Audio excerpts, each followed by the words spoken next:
What we're going to show you in this recording is how, in the case of the Cobb-Douglas production function, you can find the cost curve of the firm from the cost constraint, the production function, and the cost minimization condition. So let me write out those three conditions. We're not going to work through all the details of the algebra to do it, but we'll give you the final result in the end.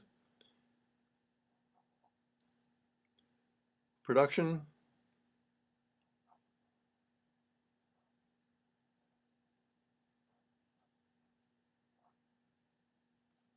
This is the Cobb-Douglas production function, where L and K are capital and labor, Q is output, and A, alpha, and beta are parameters. They're positive numbers in the production function that govern its properties. The definition of cost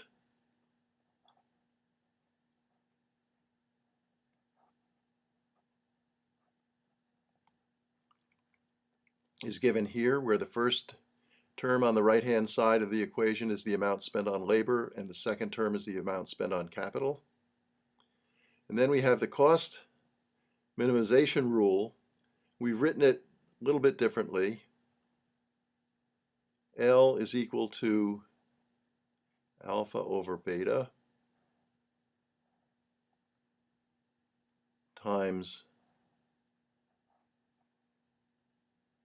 PK over PL times K. And that was the cost minimization condition that has, in this particular case, the ratio of the prices of the inputs equal to the marginal rate of technical substitution. And what we want to do in finding the total cost curve of the firm, you want to find C as a function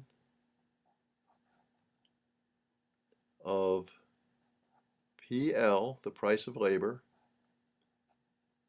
PK, the price of capital, and output. And the resulting equation with C on the left-hand side and PL, PK, and Q on the right-hand side satisfies exactly the definition of a total cost curve for the firm. And the way you do that is you solve the problem by successive substitution. Let's number these equations, 1, 2, and 3. And you want to substitute equation 3 for L and in equation 1 and in equation 2. Then solve the resulting equation 1 for K, and then substitute that back into equation 2 so that equation 2 is written cost as a function of the prices PL and PK with the values of L and K substituted for. And I'm just going to give you the result of that. You can satisfy yourself that this is the case. The cost function is C is equal to a humongous constant term, which I'll call Z. That's a constant that depends on alpha, beta, and the parameter A in the production function.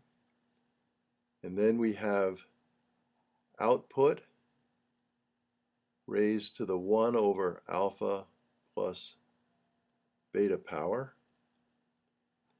PL, the price of labor, raised to the power alpha to the alpha plus beta power.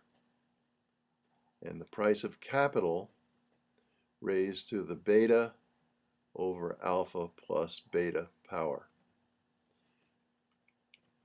So when the production function started out as this exponential type function, L and K raised to the powers alpha and beta, the cost function comes out looking like exactly like another one of these exponential functions, so that cost is equal to a constant times output raised to the 1 divided by alpha plus beta power, and alpha plus beta here are the parameters, these exponents in the production function.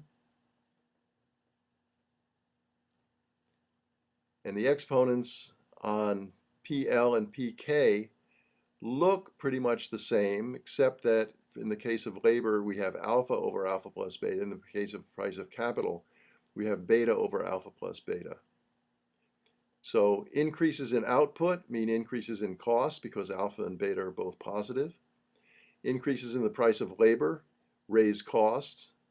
Increases in the price of capital also raise the firm's minimum cost of production.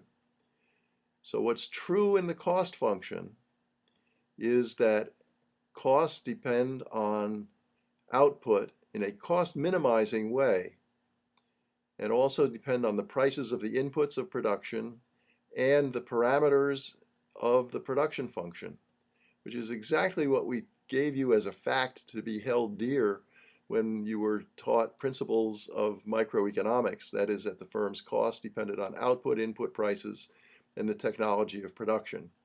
Now we've come the long way around to show you that that is exactly the case.